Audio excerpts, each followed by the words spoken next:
Chers élèves, bonjour. Ravi de vous rencontrer dans cette nouvelle vidéo pour continuer les tests de lecture corrigés de la nouvelle fantastique Le Chevalier double de Théophile Gautier. On arrive au dernier extrait de cette histoire, la situation finale de l'histoire du Chevalier double. Après que Oluf a gagné le combat contre le Chevalier à l'étoile rouge, nous arrivons alors à la fin de cette histoire. Si vous êtes prêts, on commence. Voici l'extrait que nous allons analyser dans cette vidéo. Il commence de la spirale de Courbourg remonta dans le ciel jusqu'à moitié nageant, moitié volant.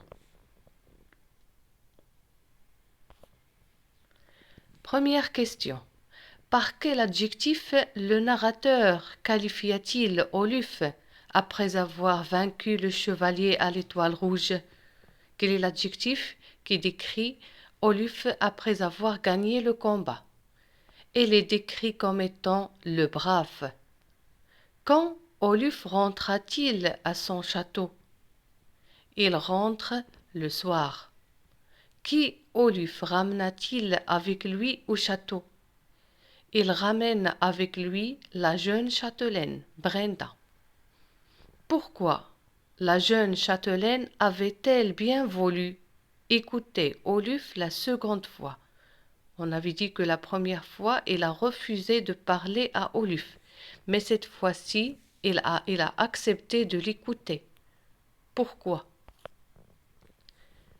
Car Oluf s'est débarrassé du chevalier à l'étoile rouge.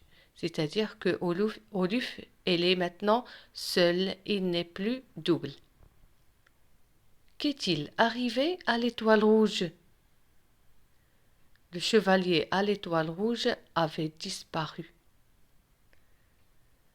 Que voulait montrer Oluf à sa fiancée en regardant le ciel? Oluf cherchait dans le ciel sa double étoile. À quoi Brenda attribua-t-elle la disparition de l'étoile rouge? Elle l'avait attribuée à l'amour. C'est grâce à Brenda et l'amour de Oluf, surtout à Brenda, qu'il a réussi à devenir une personne normale. Quel changement s'est opéré dans la physionomie d'Oluf?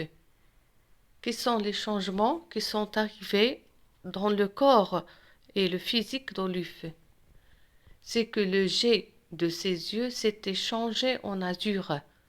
On avait dit que, au début de l'histoire, que le regard d'Oluf était comme le regard de l'étranger, noir, mais vers la fin de l'histoire, il a changé en azur. De quelle couleur sont désormais les yeux d'Oluf? Les yeux d'Oluf se sont transformés d'un bleu intense et lumineux. Comment Brenda interpréta-t-elle le changement de la couleur des yeux d'Oluf? Comment Brenda a expliqué le changement des yeux ou bien de la couleur des yeux d'Oluf? C'était comme un signe de réconciliation céleste, c'est-à-dire que Oluf est devenu une personne normale. L'homme a terrassé l'incube. Quel sens donnez-vous au mot incube? Le mot incube veut dire le démon. Quel mot le narrateur a-t-il utilisé pour qualifier cette histoire d'imaginaire? Quel est le mot utilisé pour dire que cette histoire n'est pas réelle et elle est imaginaire? C'est le mot, bien l'expression la légende. D'où vient la légende du chevalier double? Cette histoire vient du pays du Norvège.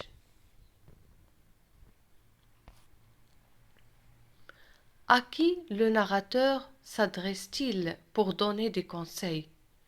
Vers la fin de l'histoire, il y avait un paragraphe de plus dans lequel le narrateur s'adresse à des personnes pour donner des conseils. Il s'adresse aux jeunes femmes, aux jeunes filles et à ceux qui sont doubles. Comment le narrateur qualifie-t-il les poésies des maîtres chanteurs de Bohême? Il a comparé les poésies des maîtres chanteurs de Bohême comme étant enivrantes et diaboliques. C'était Quel conseil le narrateur donne-t-il aux jeunes femmes? Le conseil qu'il avait donné aux jeunes femmes, c'est de ne jamais regarder les maîtres chanteurs de Bohême.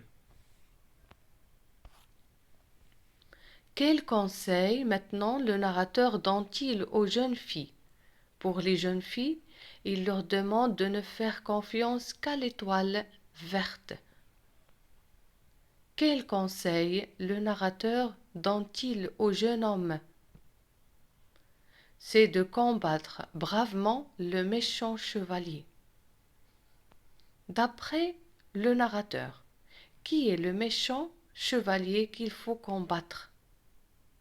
Il faut combattre l'adversaire intérieur. Quel type de relief géographique est cité par le narrateur et qu'on trouve beaucoup en Norvège? Le relief cité est le fjord. On arrive alors à la fin de cette histoire. Après que Oluf a gagné le combat contre le chevalier à l'étoile rouge, Brenda a accepté de l'écouter. Il a accompagné même Oluf au château. Le soir, Oluf cherchait dans le ciel sa double étoile, mais il a trouvé qu'il a une seule étoile. La couleur de ses yeux a changé, ce qui montre que Oluf est devenu normal. Puis vers la fin de cette histoire, le narrateur avait donné 3 conseils. Un conseil pour les jeunes femmes, les femmes mariées, de ne pas regarder les maîtres chanteurs de Bohême comme Edwige, et un conseil pour les jeunes filles, c'est-à-dire de ne pas faire confiance que aux personnes à l'étoile verte.